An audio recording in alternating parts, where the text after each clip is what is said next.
चल रहा है। दुनिया का इतिहास बताता है। हमारे लोगों में एक दिक्कत होती है, इसलिए साथियों को क्लैरिटी में दे दूं कि यहाँ पे ये मुद्दा क्यों नहीं, यहाँ पे ये मुद्दा क्यों नहीं, यहाँ पे एक मुद्दा क्यों नहीं है। ऐसे दुनिया में कोई आंदोलन आज तक न चला है और न सफल हुआ है। किसान आंदोलन एग्जाम्पल सामने है। एक मुद्दे पे, कृषि बिल पे खाली आंदोलन हुआ, सरकार को झुकना पड़ा। रोस्टर का आंदोलन आप लोग को याद होगा, विश्वविद्यालय में 200% रोस्टर का एक ही मुद्दा था, झुकना पड़ा सरकार को। SC/ST एक्ट एक ही मुद्दा था, झुकना पड़ा सरकार। तो मैं तो परमानेंट हूं, अभी मेरा प्रमोशन रुका है, सब कुछ रुका है, छुट्टी छोड़िए, वो तो लड़ेंगे ही। लेकिन हम आने वाले आपके बच्चों के भविष्य की लड़ाई लड़ रहे हैं कि किस तरह के एकेडमिक माहौल में आपके बच्चे पढ़ेंगे, ये लड़ाई है।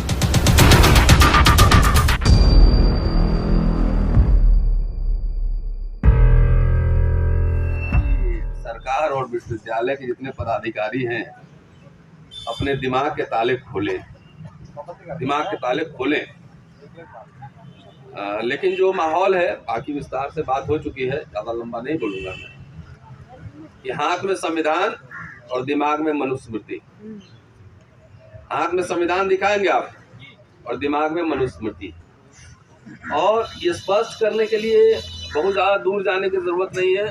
दौलत राम कॉलेज, हिंदू कॉलेज और दिल्ली यूनिवर्सिटी में 500 मीटर का ही फासला होगा, आधा किलोमीटर, और 2 जगह 2 कानून लागू है। अभी मैं देख रहा था इसके मोबाइल में कि सविता रॉय कहीं अमेजन पार्क कहाँ पे, वो विदेश में कहीं घूम रही है, और मुझे लेक्चर एकेडमिक प्रोग्राम में जाना था, लेक्चर देने अम्बेडकर जयंती पे। तो पुलिस और प्रशासन सब मिलके ऐसा लीला रचा कि इनको विजाइन।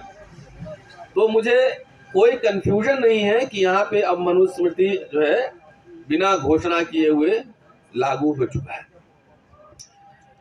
चाहे ऋतु हो, चाहे मेरा हो, चाहे तमाम साथी, हजारों लोग निकाले गए हैं दिल्ली यूनिवर्सिटी से। तो चेकिंग करते हैं पहले संघ का सर्टिफिकेट है कि नहीं। जब संघ का सर्टिफिकेट मिलेगा, क्लियर होगा, तब नौकरी मिलेगी। अन्यथा आपकी मेरिट, डिग्री, आर्टिकल, लेख, किताब, इसका कोई मायने नहीं। तो इसमें कोई कंफ्यूजन मैं नहीं पालता। अभी तक मैं निकला नहीं हूँ। Either you love me or you hate me, but you cannot ignore me। Promotion के बोल रहे हैं आपके? हाँ, आपके प्रमोशन की बोल रहे हैं? हाँ, नहीं तो कई साथियों से मैं बताना चाहता हूँ कि मैं परमानेंट हूँ और लंबे समय से हूँ, 26 साल हो गए मुझे। आपके प्रमोशन के लिए बोल रहे हैं? हाँ, समझ गया। वो ओवरड्यू है। हाँ, तो मैं तो गले की हड्डी बन चुका हूँ ना, मैं कैंपस में ही रहता हूँ, ऐसे नहीं झुकता न डरता। पुष्पा फिल्म तो बाद में बनी थी, हम लोग तो पहले से ही यही सब कर रहे हैं। तो ये लड़ाई खाली हमारे प्रमोशन की थोड़ी याद नकल तो जो होना होगा ही। बेसिक बात दोस्तों क्या है, ये क्या समझ रहे हैं सिर्फ ऋतिक सिंह के साथ और लक्ष्मण या तमाम ऐसे लोग या मेरे साथ अत्याचार हो रहा है? नहीं, यहाँ जो सामान्य वर्ग के लोग हैं वो भी धकियाए जा रहे हैं। इसलिए एक तो मैं जरूर इसमें ऐड करना चाहूंगा कि जो मेमोरेंडम आप बनाए वाइस चांसलर के लिए या राष्ट्रपति को देने के लिए, HRD मिनिस्टर को देने के लिए, उसमें एक जरूर रखा जाना चाहिए कि जितने अपॉइंटमेंट हुए हैं, SC ST OBC के जितने अपॉइंटमेंट हुए हैं, उनके कास्ट सर्टिफिकेट की जांच की जाए। बिल्कुल, ये बोल रहे हैं। EWS में जितने अपॉइंटमेंट हुए हैं, उनके सर्टिफिकेट की जांच की जाए। और जितने प्रिंसिपल बने हैं, अधिकारी अपॉइंटमेंट हुए हैं, उनके मार्कशीट और एकेडमिक क्रेडेंशियल की जांच हो। ये मत समझना है खाली हम लोग पीड़ित हैं। मैं कैंपस में रहता हूँ, सब लोग पीड़ित, सारे लोग पीड़ित हैं। और एक बात कह के मैं बात खत्म करूंगा कि कोई कंफ्यूजन नहीं पालिए। ये शिक्षा बचाओ, देश बचाओ, संविधान बचाओ, ये आंदोलन है, मुहिम है। एक ही जगह 10 तरह के इशू नहीं रिजॉल्व किए जाते हैं। मुझे ये पता है ये लड़ाई हमारी व्यक्तिगत नहीं है, इनकी लड़ाई नहीं है। हमें नौकरी भी चाहिए और न्याय भी चाहिए, सब कुछ चाहिए। ये जो है ये लंबा लड़ना पड़ेगा। इसलिए एक पॉइंट खाली शिक्षा पे फोकस करके आंदोलन चल रहा है। दुनिया का इतिहास बताता है। हमारे लोगों में एक दिक्कत होती है, इसलिए साथियों को क्लैरिटी में दे दूं कि यहाँ पे ये मुद्दा क्यों नहीं, यहाँ पे ये मुद्दा क्यों नहीं, यहाँ पे एक मुद्दा क्यों नहीं है। ऐसे दुनिया में कोई आंदोलन आज तक न चला है और न सफल हुआ है। किसान आंदोलन एग्जाम्पल सामने है। एक मुद्दे पे, कृषि बिल पे खाली आंदोलन हुआ, सरकार को झुकना पड़ा। रोस्टर का आंदोलन आप लोग को याद होगा, विश्वविद्यालय में 200% रोस्टर का एक ही मुद्दा था, झुकना पड़ा सरकार को। SC/ST एक्ट एक ही मुद्दा था, झुकना पड़ा सरकार। तो मैं तो परमानेंट हूं, अभी मेरा प्रमोशन रुका है, सब कुछ रुका है, छुट्टी छोड़िए, वो तो लड़ेंगे भी, लेकिन हम आने वाले आपके बच्चों के भविष्य की लड़ाई लड़ रहे हैं कि किस तरह के एकेडमिक माहौल में आपके बच्चे पढ़ेंगे, ये लड़ाई है। और शिक्षा नहीं तो कुछ भी नहीं, शिक्षा में ही सारे कुछ जुड़े हुए हैं। मजदूरों का आंदोलन भी अपने आप में कंप्लीट है, ये एजुकेशन, शिक्षा भी है, इसमें सब कुछ जुड़ा हुआ है। क्योंकि शिक्षा जो है, असली शिक्षा, वो दिमाग खोलता है। हम लोग दिमाग खोल रहे हैं, और जिसका नहीं खोल रहा है उसको टन टन मार रहे हैं, खोलो खोलो। तो आपके बच्चे, हमारे देश का बच्चा, किसी भी कास्ट जाति समुदाय का, वो एकेडमिकली बहादुर बनेगा, कायर बनेगा। ये लड़ाई है, असली लड़ाई, असली लड़ाई।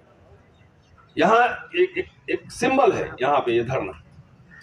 आपको नहीं लगता कि आपके बच्चे अच्छे माहौल में पढ़ना चाहिए, उसको MA करना चाहिए, PhD करना चाहिए? तो जहां पे आपके प्रोफेसरों का दमन हो रहा है, तो आपके बच्चों को तो गाजर मूली समझ के काट देगा इसे।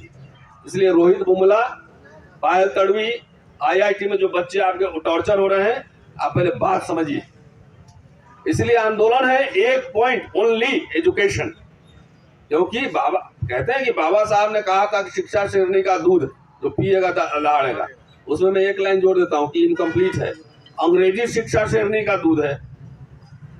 अंग्रेजी जो पढ़ता है वो टन टन बोलता है, फिर बाबा साहब अंग्रेजी पढ़ के आए थे। तो ये जो माहौल बनाया जा रहा है, हम लोग को डराया जा रहा है, इसलिए कि आपको ये दिखाया जा रहा है कि जब इनको मैं दबा सकता हूं तो तुम क्या चीज।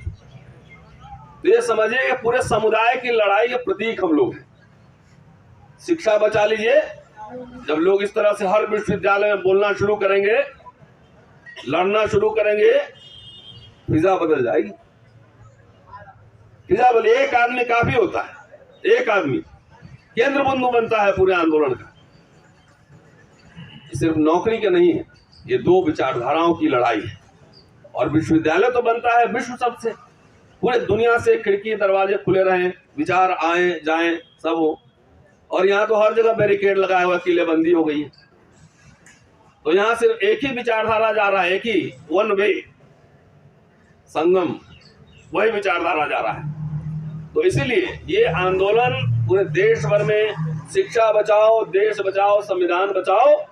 24 में तो चुनाव आ ही रहा है ना। तो जागृत होइए, और जो लोग आपके बच्चों की हमारी हकमारी कर रही है, वैसे लोग सरकार में ना, ये भी ध्यान रखिएगा। शुक्रिया, थैंक यू।